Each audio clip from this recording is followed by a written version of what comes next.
Ho ampitombona ho aminareo mandrakariva ary ny hery havako ny fahasoavana avy amin'Andriamanitra Raitsy Jesosy Kristy Tompo. Amen.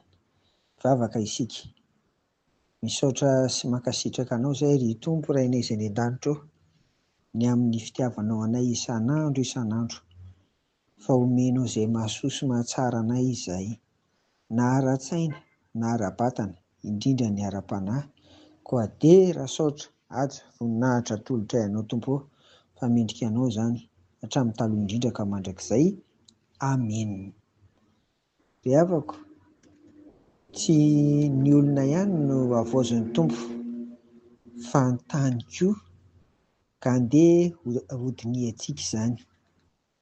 Rehefa lavo i Adama sy Eva tao amin'ny saha Edena, hitantsika eo amin'ny Genesis 3:7, dia anisan'ny niara-nozona koa ny tany, dia ny tany izay manome antsika olombelona ny vokatry ny fambolena mba hatao sakafo. Hoy mantsy Andriamanitra ao amin'ny Genesis 3:7, 9:12 sy 10:12, ary haniry tsilo sy hery ho anao izy, ny tany izany, ary hohaninao ny anana famboly. Ny hatsembohan'ny tavanao no ahazoanao hanina mandra-piverinao any amin'ny tany, fa ny tany no nanalana anao, fa vovoka ianao ary hiverina ho amin'ny vovoka indray ianao. Amen.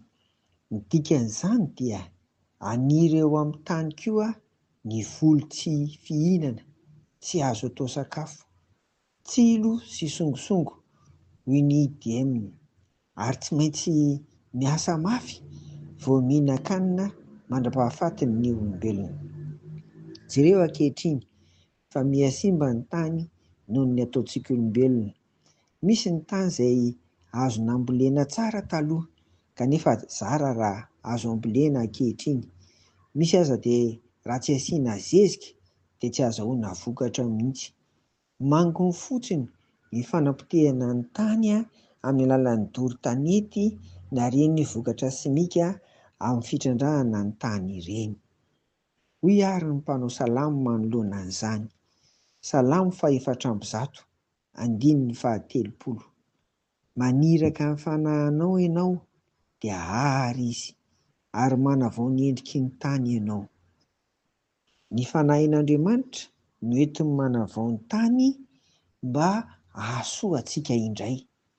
Efa ataon'ny Tompo izany, ary ataony tsy tapaka, satria rehefa avy natory ny tany nandritra ny ririnina dia nasiany ny lohataona, ka dia mitsiry ny zava-maniry mahafinaritra sy ilaintsika olombelona rehetra, ary manomboka indray ny taom-pambolena.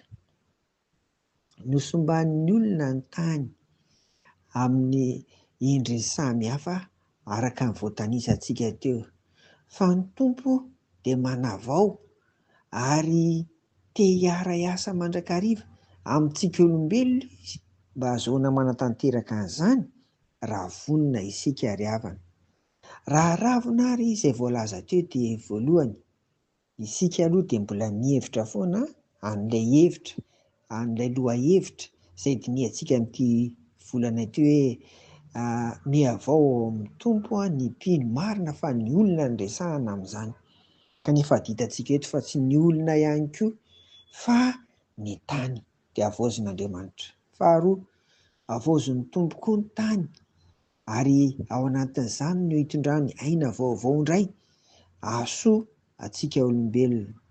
Fahatelo, tsy mba ny ota nataon'ny olombelona ny tany, kanefa dia mbola tiany ny Tompo vonjeny isika, dia havaoziny tany mba hamokatra indray. Faefatra, miara-miasa amintsika olombelona izy mba hatanteraka ny fanavaozana.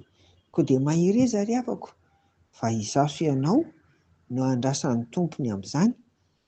Amen. Dia hivavaka ary sika. Misaotra anao ary izay Tompo, fa tsy ny olona ihany no havaozinao, fa dia ny tany izay nisy anay koa. Noho izany dia mangataka aminao hatrany ary izahay, mba hovao ny toetranay manimba ny tany amin'ny lafiny samy hafa, ary hifona anay izany Tompo, dia engany ny taranaka rehetra ary manomboka aminay izao dia hikojakoja sy hiara-iasa aminao mba hanavao ny tany mandrakariva ahasoanay olombelona. Misaotra Tompo, amin'ny anaran'i Jesoa, amena. Dia manonona hatramin'izay ry havako ny fiadanan'i Jesoa ho aminareo mandrakariva. Amena.